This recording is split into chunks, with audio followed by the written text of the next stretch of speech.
untuk mengetahui bagaimana perkembangan terbaru terkait dengan sidang kasus dugaan penganiayaan terhadap aktivis Andre Yunus, kita akan terhubung dengan reporter Garuda TV, Raisa Oktaviani. Selamat petang Raisa, kalau tadi ada keterangan saksi yang menyatakan bahwa terdakwa berbelit-belit. Apakah ada temuan baru atau fakta terbaru dalam pemeriksaan saksi hari ini? Ya, selamat petang JB dan juga pemirsa. Untuk sidang lanjutan terkait dengan kasus dugaan penganiayaan terhadap aktivis Kontras Andre Yunus sekitar 30 menit yang lalu baru saja selesai, yang mana memang untuk sidang ini sendiri digelar sejak pagi hari dengan menghadirkan sejumlah saksi. Pada sesi pertama persidangan, tadi majelis hakim ini menghadirkan 5 orang saksi yang berasal dari anggota militer atau BAIS TNI. Kemudian tadi di sesi kedua yang dimulai pada pukul 15.00 waktu Indonesia Barat, tadi dari majelis hakim sudah menghadirkan saksi tambahan, yaitu ada 3 orang saksi yang berasal dari kalangan sipil atau yang merupakan warga yang berada di lokasi kejadian seperti itu.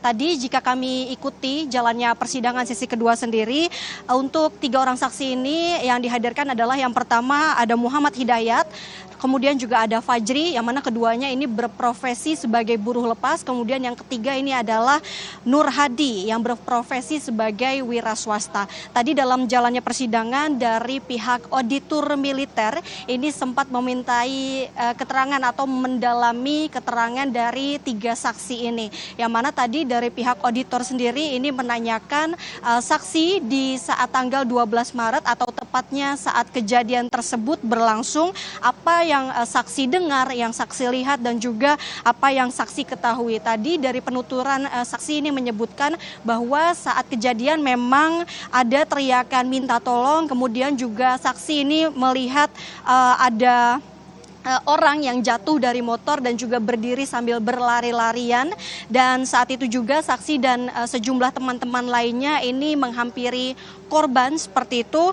Dan tadi yang disampaikan bahwa yang dilihat adalah selain motor yang jatuh, kemudian juga korban yang sempat berdiri dan berlari sambil melepas baju. Saksi ini sempat melihat motor atau jok motornya dari korban ini rusak, dan juga aroma yang tadi dijabarkan oleh saksi dalam pengadilan adalah aroma yang pedas seperti itu, yang artinya ini berasal dari campuran kimia atau air keras yang dilemparkan kepada korban. Selain itu juga tadi menurut penuturan saksi bahwa saksi bersama teman lainnya ini sempat mengejar terdakwa sepanjang 100 meter seperti itu, dan kemudian kembali ke lokasi kejadian karena memang untuk terdakwa ini tidak bisa dikejar oleh saksi. Selain itu juga yang ditanyakan kembali adalah posisi saat saksi ini berada di lokasi kejadian. Motor yang digunakan oleh saksi untuk mengejar terdakwa ini diakui oleh saksi adalah motor dari temannya sendiri. Sehingga saat mengejar terdakwa dan mengelilingi kawasan tersebut, saksi menggunakan motor berboncengan bersama temannya untuk mengejar terdakwa. Namun terdakwa ini tidak dapat dikejar sehingga saksi kembali ke lokasi kejadian.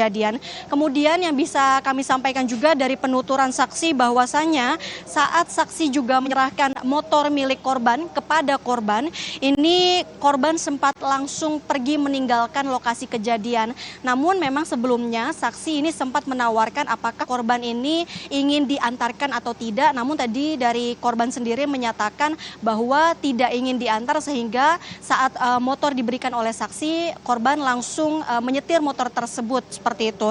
Dan yang disebutkan juga atau yang dituturkan oleh saksi bahwa saksi mengaku 1 hari sebelum kejadian ini memang kondisi di kawasan tersebut ini tidak mencurigakan, tidak terlihat orang yang berlalu lalang, termasuk juga kondisi keadaan masyarakat itu berlangsung sangat normal 1 hari sebelum kejadian. Ini menurut penuturan dari saksi sendiri.